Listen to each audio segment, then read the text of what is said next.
rekan-rekan media yang kami tahu sangat konsen dengan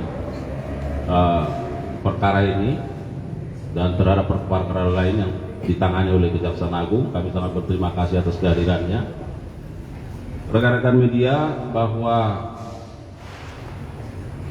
kita akan mendengarkan, menyimak dan mengikuti rilis yang akan disampaikan oleh Direktur Penyidikan terkait dengan perkembangan penyidikan dugaan tindak pidana korupsi dalam tata kelola minyak mentah dan produk kilang pada PT Pertamina Subholding dan kontraktor kontrak kerjasama atau KKKS tahun 2018-2023.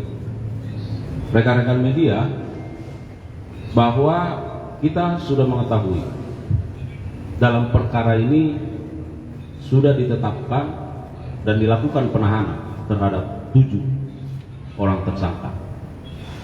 Dan hari ini penyidik pada jajaran Jampitsus telah memanggil secara patut kepada 2 orang saksi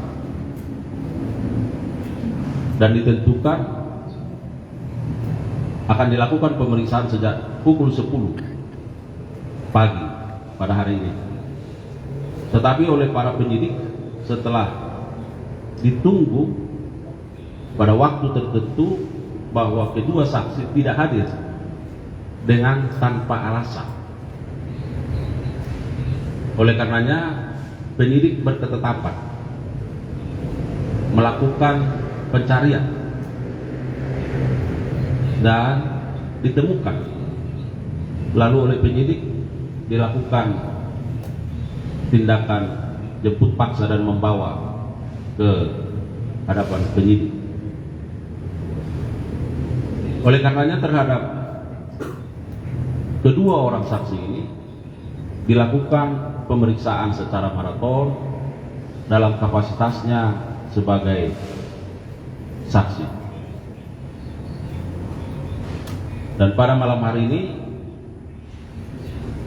setelah dilakukan gelar perkara terhadap hasil keterangan yang diberikan oleh kedua saksi dan dikaitkan dengan peran dari tersangka-tersangka yang lain dan fokus pada penyidikan ini, maka penyidik berketetapan terhadap kedua orang saksi ini dinyatakan sebagai tersangka. Dan juga atas penetapan sebagai tersangka dilakukan pemeriksaan dalam kapasitasnya sebagai tersangka.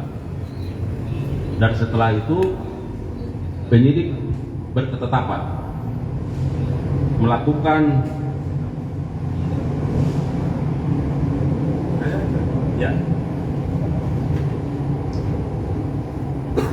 yang nantinya tentu terhadap keberadaan status sebagai tersangka ini akan disampaikan oleh Direktur Penyidikan. Oleh karenanya rekan-rekan media, mari kita saksikan, mari kita simak ya rilis atau pernyataan yang akan diberikan oleh Direktur Penyidikan terkait dengan perkembangan perkara ini. Pak Direktur Penyidikan, saya persilakan.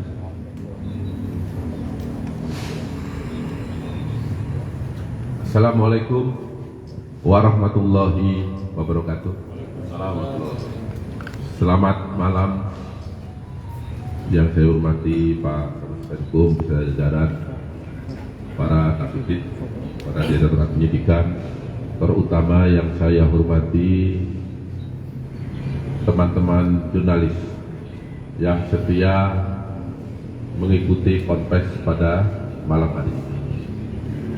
Untuk itu, karena waktu sudah malam, untuk mempersingkat,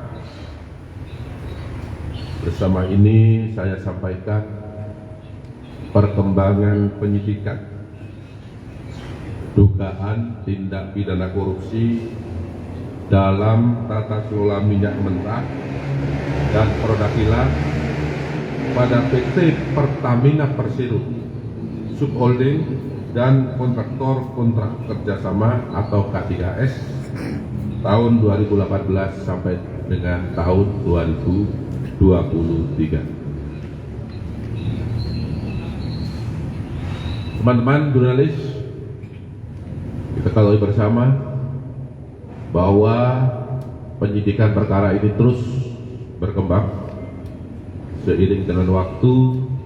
Tentu di dalam perkembangannya ada fakta-fakta baru, ada alat bukti baru yang ditemukan oleh penyidik. Untuk itu akan saya sampaikan bahwa pada hari ini, hari Rabu, tanggal 26 Februari 2025, perkembangan penyidikan dugaan tindak pidana korupsi tata kelola minyak mentah dan produk kilang pada PT Pertamina Persero Subholding dan kontraktor kontrak kerjasama atau K3S sampai dengan saat ini, pasca telah dilakukan penahanan terhadap 7 tersangka, telah dilakukan pemeriksaan saksi terhadap dua orang. Yang pertama yaitu Maya Kusmaya ST MSD selaku Direktur Pemasaran Pusat dan Niaga PT Pertamina Patra Niaga.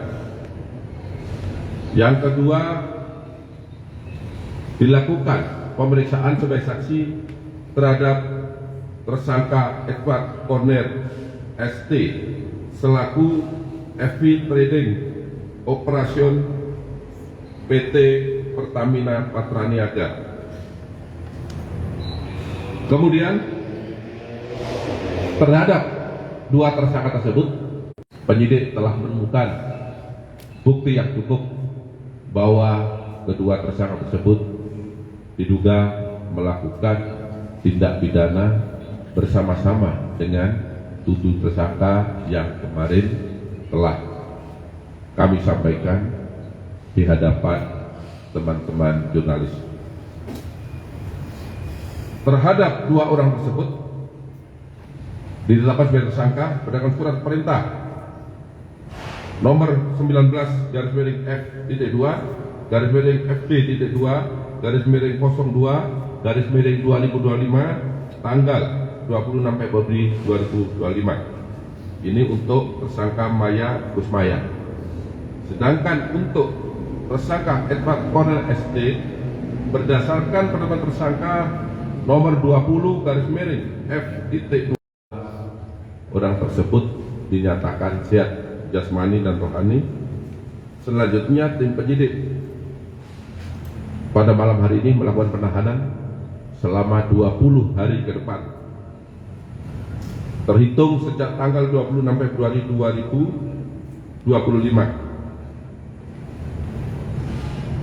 Terhadap tersangka Maya Kusmaya ditahan di Rutan Salemba Cabang Kejaksaan Agung, sedangkan terhadap tersangka Edward Corner ditahan di Rutan Salemba Cabang Kejaksaan Agung. Adapun kasus posisi dalam perkara ini dapat saya sampaikan secara singkat sebagai berikut.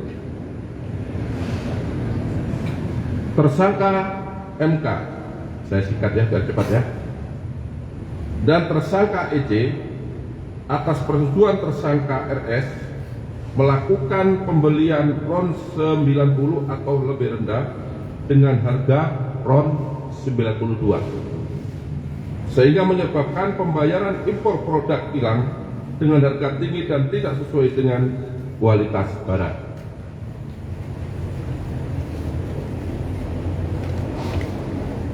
Kemudian tersangka MK memerintahkan dan atau memberikan persetujuan kepada EC untuk melakukan blending produk kilang jenis RON 88 dengan RON 92 agar dapat menghasilkan RON 92 di terminal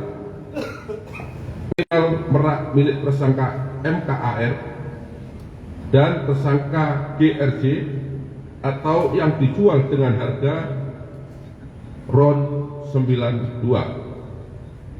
Hal ini tidak sesuai dengan proses pengadaan produk kilang dan core bisnis PT Pertamina Patra Niaga.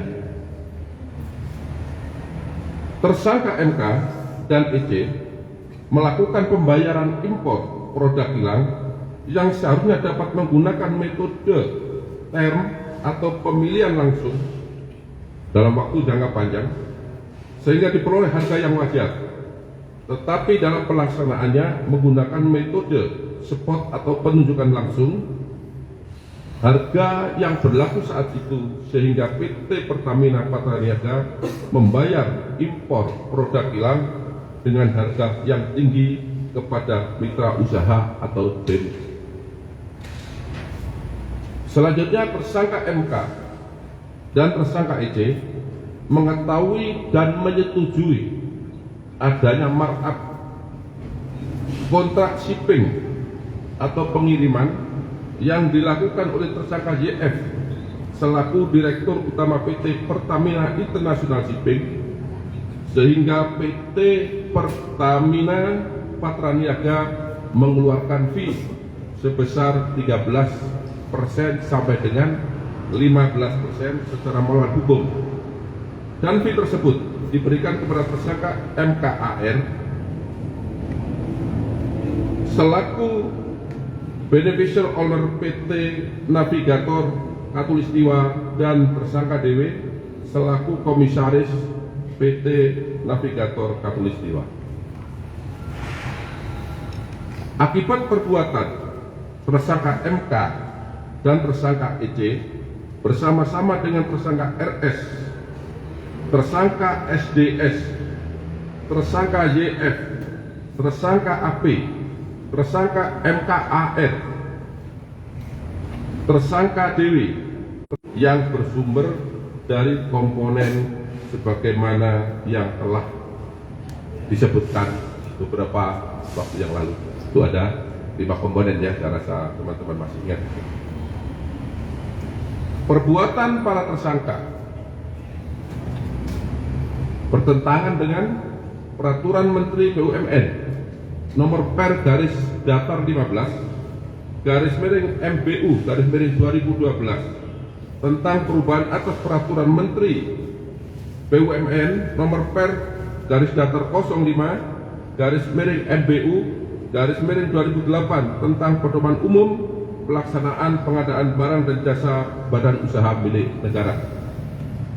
Kemudian bertentangan dengan TKO nomor B03 garis datar 006 garis miring PNC 400000 garis miring 2022 garis datar S9 tanggal 5 Agustus 2022 perihal perencanaan material belen dan penjadwalan impor produk bahan bakar minyak.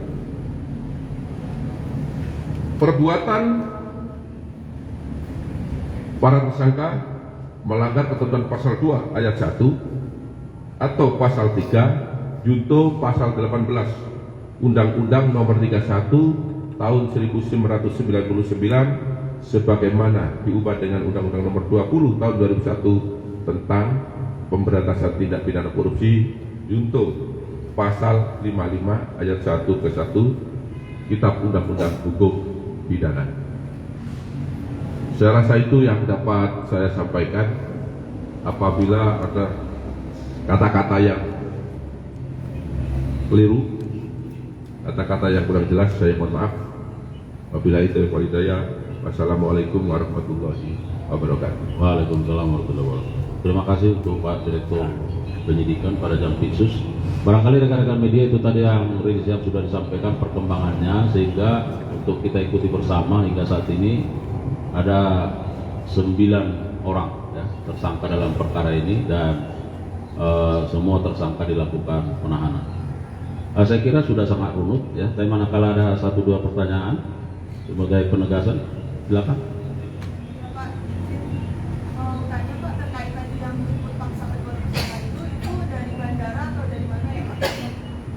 Ya, tadi sudah disampaikan Pak Kapus Penkum ya.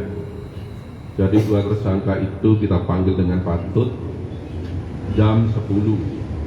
Namun demikian sampai jam 2 yang bersangkutan belum hadir, sehingga kita terpaksa menjemput yang bersangkutan di kantor, ya, di kantor yang bersangkutan.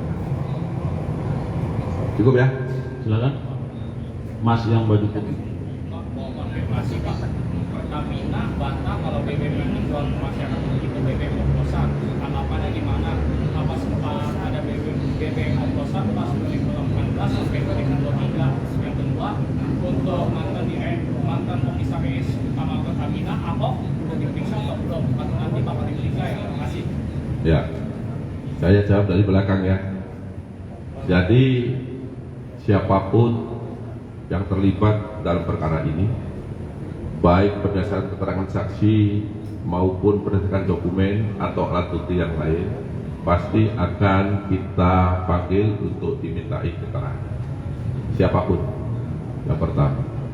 Yang kedua terkait dengan tadi disampaikan oleh PLT ya, Dirut PT Pertamina, ya, Patra Niaga. Saya tidak berkomentar, itu domainnya beliau, ya kan? Ya, yang pasti kami penyidik bekerja berdasarkan alat bukti. Tapi tadi saya sempat mendengar pada saat hearing dengan Komisi 12 ya. Ya, itu kan yang dimaksud. Saya juga menyaksikan di televisi bahwa tadi memang disampaikan tidak ada blending, ya, RON tidak berubah, tetapi yang disampaikan ketika bahan bakar itu, anggaplah tadi RON berapa disampaikan 92 ya, dicampur dengan zat adiktif dan pewarna, maka tidak akan merubah RON. Coba kalau saya salah dikoreksi ya, saya dengar seperti itu. Tetapi penyidik menemukan tidak seperti itu. Ada RON 90 atau di bawahnya, ya, 88 di blending dengan RON 92. Jadi RON dengan RON. Tadi kan tidak seperti itu. Sebagaimana yang telah saya sampaikan tadi di dalam fakta yang ada. Saya rasa itu jawabannya. Ya. Baik, cukup ya. Masih? Pak, terkait dengan blending tadi atau dioplos tadi kan disebutkan dari RON 88 di blending atau dioplos dengan RON 92. Jadi hasil blendingnya itu yang dipasarkan oleh Patra Niaga ke masyarakat dengan harga RON 92 kalau versi penyidikannya. Jadi hasil penyidikan, ya, tadi kan saya sampaikan itu RON 90 atau di bawahnya itu. Tadi fakta yang ada dari transaksi RON 88 di blending dengan 92 dan dipasarkan seharga 92. Nah, apakah itu nanti RON 92 atau tidak? Ini ahli akan meneliti, tapi fakta-fakta alat bukti yang ada seperti itu. Transaksi menyatakan seperti itu. Untuk harga, nah itu seharga dengan RON 92. Ya. Apa ada perbedaan? Tadi digeledah lagi Pak Patra Niaga Pak. Pak, sedikit Pak, Rizal Khalid ini kan diperiksa juga kediamannya. Ini hubungannya apa, korelasinya dengan antara kasus ini dengan Rizal Khalid dan status hukum sekarang seperti apa? Ya. Jadi rumah Pak Rizal Khalid itu sekarang kan jadi kantor, ya, di mana para tersangka dari 3 orang kemarin dari pengusaha itu berkantornya di sana, sehingga kita geledah, penyidik melakukan penggeledahan terkait dengan alat bukti, ya, yang berhubungan dengan perkara ini, ya, kita geledah itu. Patra Niaga sudah dilakukan penggeledahan beberapa saat yang lalu. Kemarin kan sudah disampaikan ada beberapa negara. Maaf ini kurang dengar saya. Ya, nanti akan kali sampaikan, itu banyak ya. Saya nggak bisa satu persatu karena itu ada ribuan kali itu. ada ribuan kali selama 5 tahun. Ya. Baik. Ya, ini kan penyidikan ini kan tahun 2018 sampai 2023. Bukan sekarang ya, tahun yang lalu, berarti ini kan sudah selesai itu, ya kan? Ya, saya rasa itu jawabannya. Ya, baik, cukup ya. Saya kira cukup jelas. Sekali lagi terima kasih.